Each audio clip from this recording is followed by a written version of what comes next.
Okay, so let's figure out how we can take a semiconductor optical amplifier, and let's finish this off and turn it into a laser. So to turn an amplifier into a laser, we need to recycle a part of the light. Basically, only let a fraction out. And what this does is this helps us build up enough photons to stimulate emission.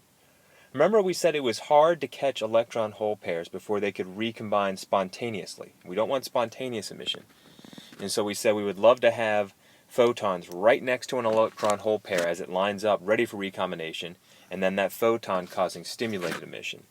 That's exactly what happens when we recycle part of the light. We can catch electron-hole pairs before they spontaneously recombine. So basically, you take your semiconductor optical amplifier, you put a full reflector on this side, a partial reflector on this side. That allows the light to be basically recycled within there. It builds up a huge density of photons, such that every time you have an electron-hole pair ready to recombine, there will be a photon there ready to cause stimulated emission because you've built up the photon density. If you don't have the mirrors, then what happens is you just have a semiconductor optical amplifier where, unless you feed in photons, those electron-hole pairs will just recombine and give you spontaneous emission, which is in any direction not coherent and not what we want. So the partial reflector here, again, it reflects some of the light, but it lets some of the light out. And so this would be the emitting end of the laser. Now remember, we said a laser is coherent, meaning that all the photons are in phase. And so if I look at photons coming out of the laser, they're all going to have their peaks and, I'm doing a very bad job of drawing peaks and valleys there. But anyway, the peaks and the valleys are all going to line up and be in phase. Okay? And so if we want that, then it's very important that our reflectors be spaced such that when light reflects back the other way, it is still in phase with the photons going this way. And so you'll notice how I drew this, and I maybe didn't do the best job, but you'll notice my peaks are lining up, and my valleys hopefully are lining up.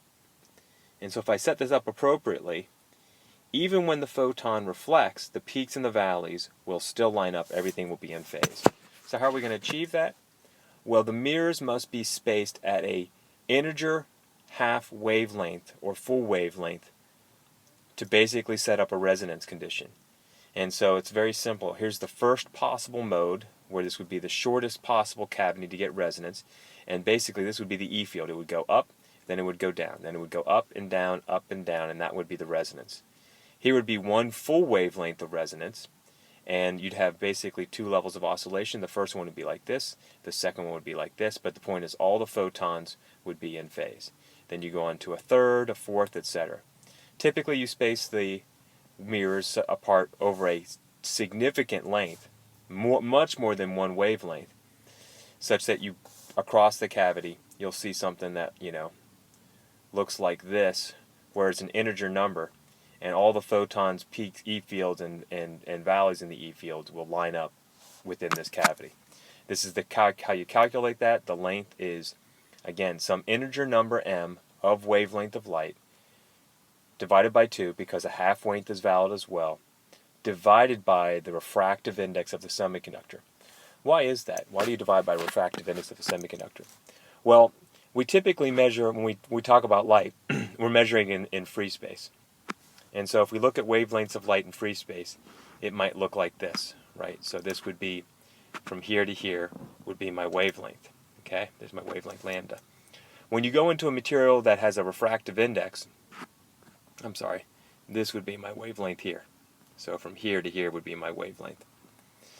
If you go into a material that has a refractive index of 2, the wavelength is actually divided by 2. That's because light slows down in higher refractive index materials and the wavelength decreases. If you want to understand more about that, you have to take my Optics for Engineers course next winter. But I'll just basically show the effect if I go into a material like a semiconductor with a refractive index of 2. This would be for n equals 1 up here.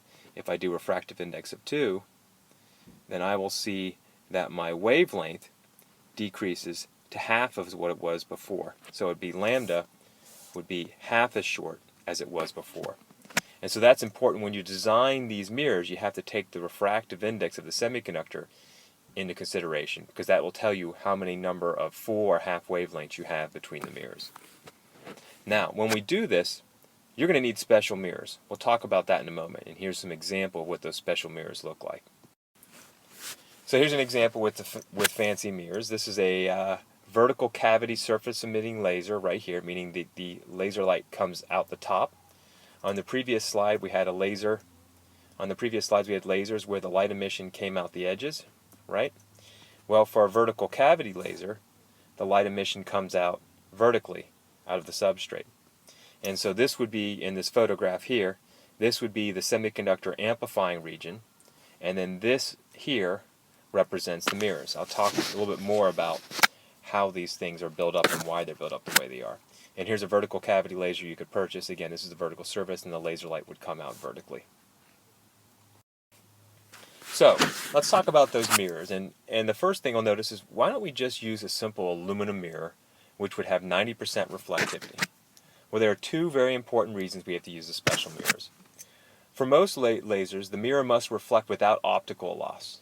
So if I have photons recycle inside the device with n reflections, then the amount of photons left after n reflection would be 0.9 to the n if my mirror was 90% reflective. So you wouldn't have to have too many recycling and reflections before you lose most of your optical power. So we need mirrors which are nearly perfect, no optical loss, like 99.9% reflective.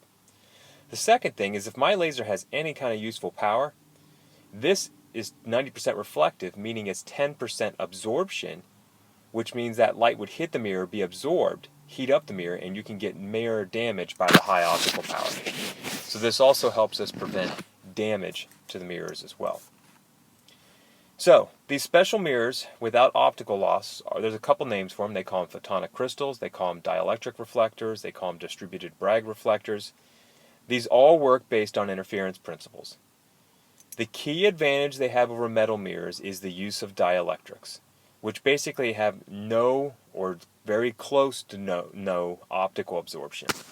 So if you think of a metal, if I have a metal and I bring a photon in, and here's my metal, right, and here's the surface, and I bring a photon in, and I want that photon to reflect off, you'll notice that as the photon gets to the surface, the E field will be oscillating, and it will cause electrons in the metal to oscillate as well. Well, the metal has a resistance, right? So if you have electrons moving in a metal with resistance, then you've got ohmic loss. Basically, you have current through a resistor. And if you have that, then that takes away some of the optical power. And so the beauty of making mirrors out of dielectrics is that there's such a wide band gap, they have very few carriers, so that the electric field, as it basically goes through and reflects from these features, doesn't oscillate any electrons and doesn't cause any resistive loss of power. So let's figure out how this thing works, and I'm going to step through this bit by bit. So I'm going to represent a photon, and not in terms of sines or cosines, but in terms of an exponential here. And what I'm going to do is I'm going to try to track the photon phase, okay? And I'm basically going to say that if I'm starting at phase 0, that's 0. And if I've gone all the way through a full wavelength, that's 2 pi, 360 degrees, right? So if I go through a full wavelength like this, okay, from one end to the other, I could call that either, I could call it from here is pi, here's another pi for 180 degrees, and the total will be 2 pi, or 360 degrees. So I'm going to track things in terms of pi, okay? The other thing that we have to note here is that I've made these layers, titanium dioxide and silicon dioxide, a quarter of a wavelength thickness. So this layer here is the wavelength that I'm trying to reflect, divided by 4, quarter wavelength in thickness, divided by the refractive index of titanium dioxide. Remember, I said the wavelength decreases in a higher refractive index material. Titanium dioxide has a refractive index of 2.35. And so not only is it a quarter wavelength, but the original wavelength decreases by 2.35. Here's silicon dioxide, its refractive index is 1.46. And so a quarter wavelength for the thickness here is lambda over 4 divided by 1.46.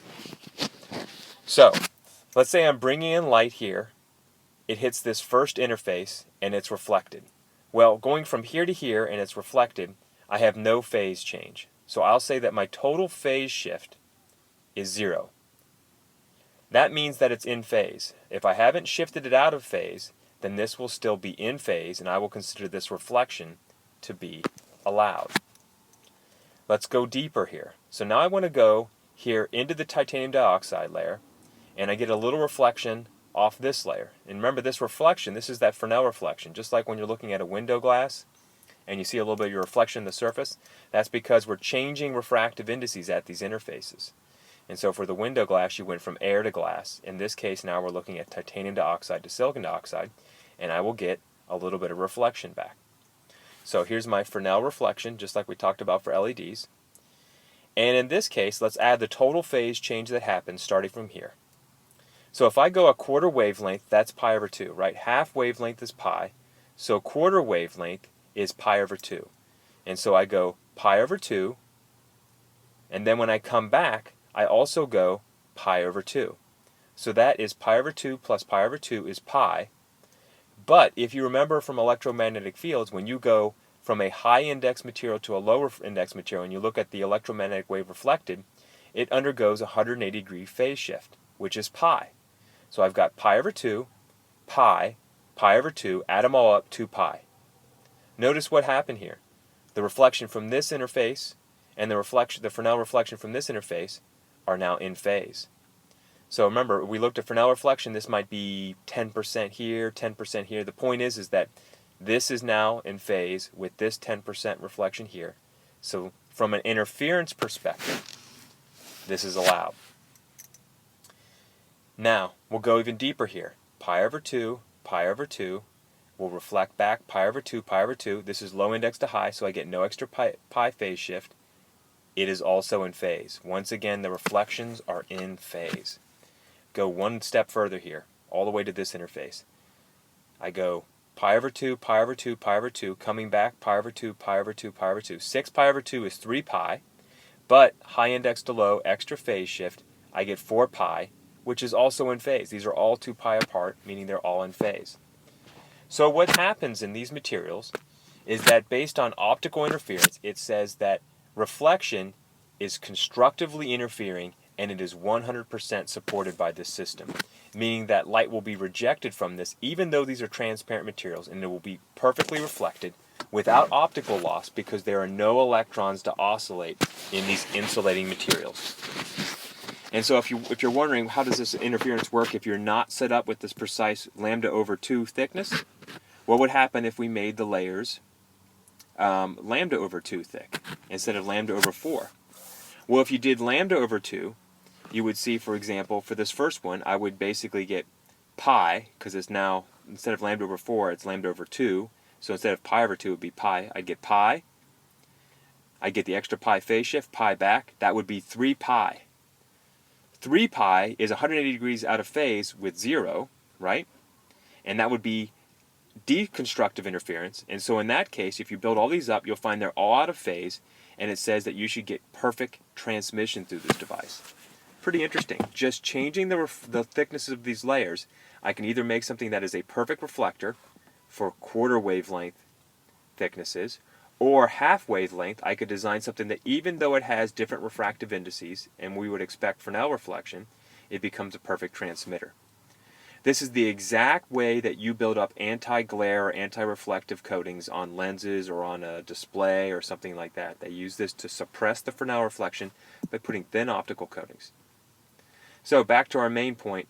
For lasers, we want quarter wavelength thickness to make a perfect reflector with no loss. This is a really nice simulator. I'm not going to go into details because you're going to do this for homework, but you'll basically build up these type of systems and you'll measure the reflection and the transmission. So let's bring it all together and summarize laser requirements. First off, I need a direct band gap semiconductor. I need population inversion, more electron hole pairs ready to recombine than electrons in the valence band. To achieve this, we had very strong injection from a p-n junction, and we used a double heterojunction to get confinement. I need back reflection of the light to recycle it and build up the photons such that they catch electron hole pairs before they recombine spontaneously, and we use special mirrors to do that have no optical loss. And between those mirrors, I need to have an optical cavity of precise length to set up resonance such that the photons stay in phase. So here's a plot of optical power output versus current, forward bias current for a laser diode. Notice that it goes to a certain point, then all of a sudden the optical power takes off. So why is there a threshold current, not a threshold voltage? All of a sudden you get to 40 milliamps, and the current just takes off here. Why is there a threshold current for a laser? Well, that's because this is the point here where you get population inversion, and lasing starts to take over.